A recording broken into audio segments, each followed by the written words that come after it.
back to Iraqi Dinar Hub. In an era where the global economy is volatile and evolving quickly, choosing the right US bank is no longer a casual decision that could directly shape your financial future.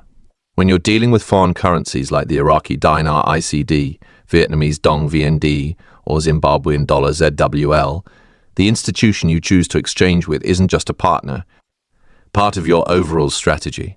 Many investors fixate on the right timing, waiting for revaluations or peak rates, yet they often underestimate the critical influence of where the exchange takes place. In 2025, banks have transformed into strategic actors in the foreign currency exchange ecosystem. They're no longer neutral parties simply processing your trade. They come with their own internal rules, compliance barriers, operational limits, and even motivations for profit. While foreign brokers and digital platforms offer ease of access, US banks provide something essential: federal oversight, legitimacy, and regulatory protection. These are not optional luxuries anymore, they're vital. Especially now, being misinformed could cost you everything you've built from your investment. This guide is built to walk you through the decision-making framework needed when selecting your bank. In today's financial climate, this isn't just about ease or speed, it's about preserving control over your financial destiny. Understanding how the US banking system engages with the Forex market in 2025 is the key. The modern Forex environment is not the same as it was even a few years ago. It has become more segmented, more regulated, and more sensitive to global political and economic changes. For example, the Iraqi dinar is now drawing serious attention after the Central Bank of Iraq introduced significant policy reforms. With Iraq's increased oil production and global cooperation, the IQD is gaining legitimacy. Meanwhile, Vietnam's Dong continues a steady rise due to booming exports and tech expansion. And surprisingly, Zimbabwe's dollar is beginning to regain traction after reforms and monetary tightening, earning interest from those willing to take calculated risks in high-potential territories. In response, US banks have started adjusting, but inconsistently. While some major names like Wells Fargo and Bank of America are scaling up their internal Forex operations, others remain behind or unclear. OFAC and FinCEN oversight now mandate higher standards, so banks must be fully compliant to even consider processing exotic currencies. Choosing a bank is no longer just about familiarity. You need an institution that is both capable and legally prepared to support your redemption safely. But legitimacy goes far beyond a big-name brand or a professional website. A bank must demonstrate key qualifications: federal deposit insurance, adherence to US transparency regulations, and a real, functioning foreign currency operation. For instance, while Chase might offer foreign exchange in theory, most branches can't help unless you're funneled to a specific Forex team. Bank of America has processes in place, but only through controlled regional appointments and account-based access. It's also important to realize that not every bank employee is in the loop. Many frontline workers are unaware of niche currency policies or internal directives. That's why it's essential to speak directly with branch managers or Forex specialists. Visit your bank, get written proof of services, and confirm their ability to verify and process your notes on location.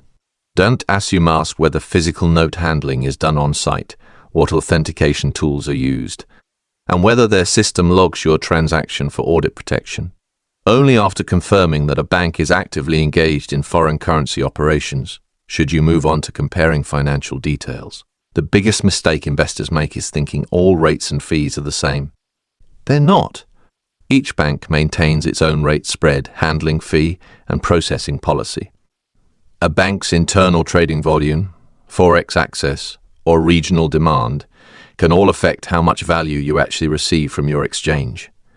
Take this example. Citibank might offer better VND spot rates due to its high volume of international transactions, while Wells Fargo might waive fees for IQD if you're exchanging large sums. Hidden charges like note authentication fees can sneak up on you. They're often not revealed until asked. That's why you must request a full itemized quote that includes everything: the buy/sell spread, service charges, note handling costs, and any surcharges for larger transactions. Savvy investors go beyond just one bank. They get multiple quotes and use them to negotiate or secure rate locks. Even 0.5% difference could cost or save you thousands. Especially when dealing with high-volume holdings, transparency becomes your best friend. Without it, you're flying blind. You can't just walk into a branch with a stack of currency and expect everything to work smoothly. In fact, that kind of approach often leads to delays or outright rejections. Most major US banks have adopted appointment systems for high-risk or high-profile currencies. These aren't just time management tools, they are part of regulatory compliance. Banks are required to verify client identities, track origins of funds, and prevent financial crime. That means bringing documentation, passing vetting checks, and sometimes explaining where your currency came from and what you plan to do with the proceeds post-exchange. Redemption procedures are not the same across the board. TD Bank might verify and settle your exchange on the same day, provided you're using a flagship branch. Bank of America could demand a multi-step appointment process and a verified account. Some banks validate your notes using machines right in front of you, while others ship the currency off-site for analysis.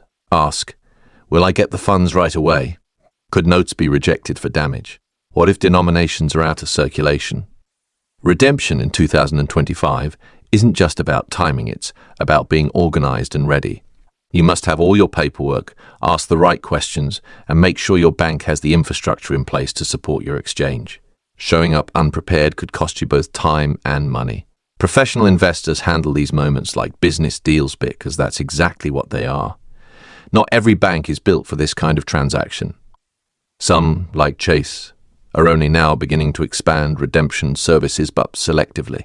Insider reports suggest high-tier branches in states like New York, California, and Texas are testing controlled IQD exchanges under strict protocols. Bank of America is doing something similar, prioritizing large account clients and portfolio holders.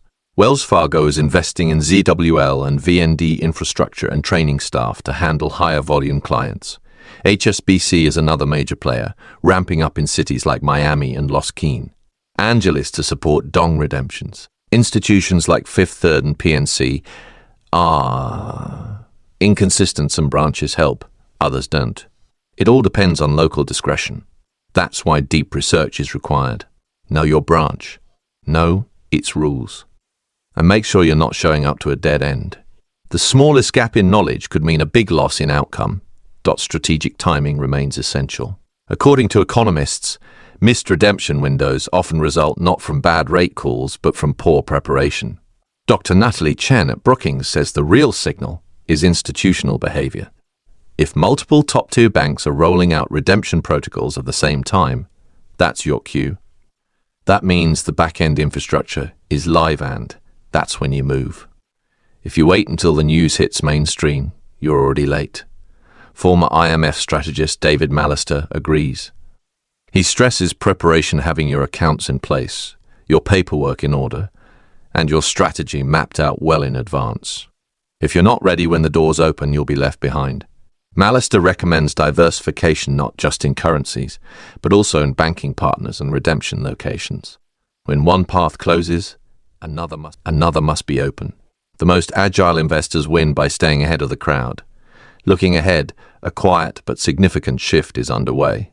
Several large US banks are drafting internal protocols for large-scale IQD, VND, and ZWL redemptions. Though they're not publicizing it yet, confidential memos show they're preparing infrastructure, just waiting for trigger events like IMF approvals. HSBC moves in Miami and LA hint at increased capacity. At the same time, banks are hiring new compliance officers and training staff to handle structured redemptions. This suggests that institutions expect an influx of redemptions in the near future. Analysts are particularly bullish on the Vietnamese Dong, projecting rate parity with other ASEAN economies. Iraq's IQD continues to recover credibility as its oil policies stabilize, and the ZWL, long dismissed, is regaining structural footing. These trends point to alignment between banks, central governments, and global financial bodies. Those paying attention early will be best positioned to capitalize. With so much at stake in 2025, a step-by-step checklist is essential. First, confirm that your target bank is processing your specific currency. Don't rely on call center answers. Get confirmation from the branch manager. Second, No, the appointment system does it need a pre-approved account. How long will it take to schedule? What forms do they require? Third, demand full transparency on all fees spread, service, and note handling charges. Fourth, ask how your currency will be validated on site or at a central lab. Each has implications for your timeline. Fifth, make sure your notes are flawless. Tears, smudges, or writing can disqualify them. Sixth, get written confirmation of everything: rates, denominations, and processes. Lastly, develop a backup strategy with alternative banks or branches. The prepared investor isn't just efficient, they're protected. In 2025, redemption is no longer a spontaneous activity. It's a calculated process. Banks are now the gatekeepers to liquidity, and if you don't understand their systems, you risk getting locked out. If you hold IQD, VND, or ZWL, you're standing at a crossroads. To succeed, you must think ahead, build institutional relationships, and document every step of the way. This is not about hope, it's about discipline and execution. So take action now. Meet with your bank. Ask the tough questions. Collect confirmations. The winners in this market won't be those who guessed the right, but those who built the right plan. Don't treat this like a simple swap. It's a high-stakes strategy. Secure your future by mastering the process before the headlines hit. You have the knowledge. You have the opportunity. Now, take the lead. Thank you for watching Iraqi Dinar Hub. If today's breakdown helped you see just how critical your banking strategy is in this historic moment, make sure to hit that like button and subscribe for real-time updates on IQD, VND, and ZWL. Remember, success in this space doesn't come from waiting, it comes from preparing. Stay informed, stay ahead, and take control of your financial future. Until next time, be strategic, be vigilant, and as always, stay ready.